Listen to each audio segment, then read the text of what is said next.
Starting on October 1st, an air passenger service fee increase for air carrier operations took effect from $6.36 to $8.29 per passenger. Comptroller Carlos Bordalio explains. And my understanding is that the customs fee should be reflective of the costs of customs to function at the Guam Airport Authority. To include, from what I've discussed with customs, the current rate should be sufficient to accommodate their rent.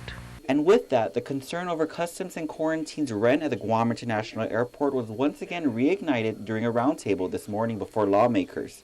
For the past 3 years, Customs has paid around $3 million for rent, a concern Vice Speaker B.J. Cruz has been adamant about, even introducing legislation to ultimately waive their rent.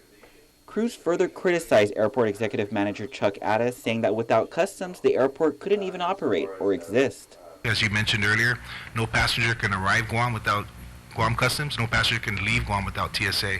TSA pays rent at the airport. So does everybody pay rent at the airport? Yes, sir. Every single tenant outside a Guam Airport employee pays rent. As for whether Customs could get a free or reduced space, Addis says his hands are tied as the airport is overly regulated, an attribution he says makes it one of the best run agencies. Coming up to the airport, I wanted to see how we can be creative and support, but unfortunately, there are federal statutes, not minus the bond indenture, there are federal statutes that prohibit us from any economic, discrimination. The airport further explained that based on last year's numbers, with the fee increase, about $2.7 million more would be accumulated to help cover the rent expense for Customs. Lawmakers, meanwhile, further questioned that with this fee increase aimed at helping pay a majority of the rent, why the need for an appropriation of $3.2 million from the general fund? Customs Major Paul Tovis explains. We're currently reviewing the process in which payments are made and how the billing process is with the airport, and we're pretty much having the same, working well together in addressing that situation. But it will be made to a point where our record keeping and our systems of remittance are proper and legal.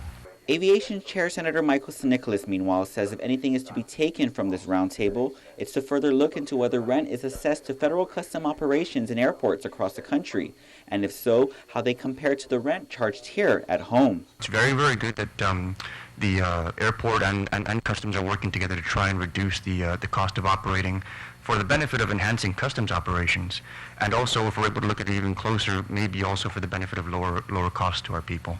And while much of the concern surrounds Customs rent, lease payments for the PAC-Care cargo facility have been deferred for the first 5 years and will take effect next summer to the tune of $240,000. Airport management, meanwhile, responded that the agreement was part of the contract signed before their time. Reporting for Guam's News Network, I'm Ken Quintaniza.